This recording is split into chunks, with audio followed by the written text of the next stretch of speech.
Stepney's visit to Sir Topham Hatt's railway was coming to an end. "We shall miss you," said Sir Topham Hatt. Then he turned his attention to all the other engines. "My railway is very busy, and I'm pleased with you, but you need help. A diesel is all that's available.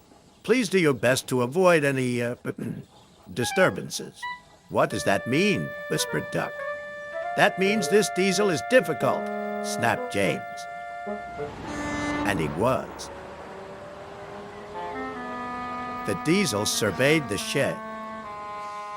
"Not bad. I've seen worse. At least you're all clean." The engines glared. "It's not your fault, but Sir Topham Hatt should scrap you and get engines like me. A fill of oil, a touch on the starter, and I'm off. No bother, no waiting. They have to fuss round you for hours before you're ready."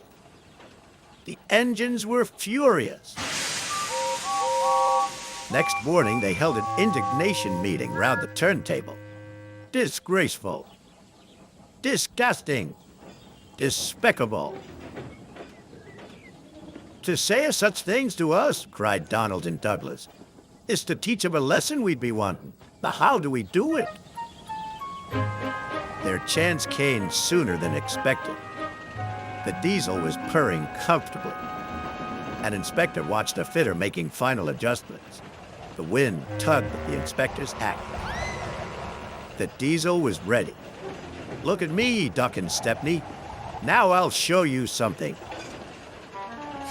He rolled proudly toward his coaches. Then it happened.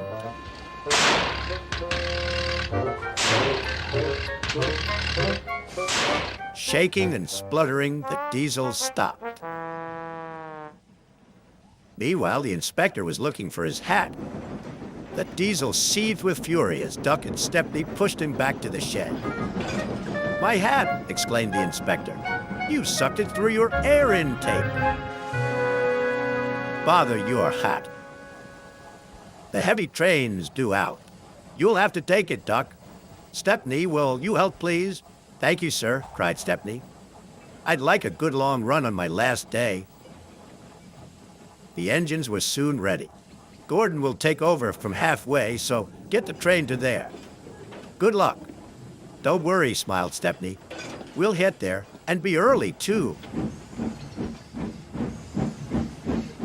The cavalcade moved carefully over the rails and out to the open line. "Now for a sprint," puffed Stepney. "I'm ready when you are," replied Duck. Soon they were whizzing through Edward Station. And next they charged at Gordon's Hill beyond.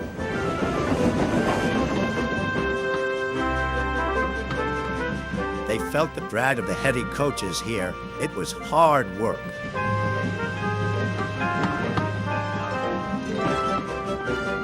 At last they were running smoothly along the line toward the big station.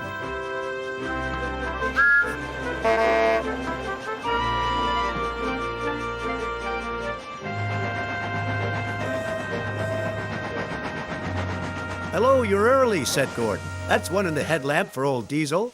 James says he's sick as boiler sludge and sulking in the shed. Serves him right for saying we're out of date." And Gordon chortled away. Next day, everyone came to say goodbye to Stepney. "Come back and see us soon," whistled the engines. "And you are always welcome on my Bluebell Railway, too," replied Stepney. Then he puffed away. What about Diesel? He'd slipped out while no one was looking. But he left two things behind: a rather nasty smell and a battered bowler hat.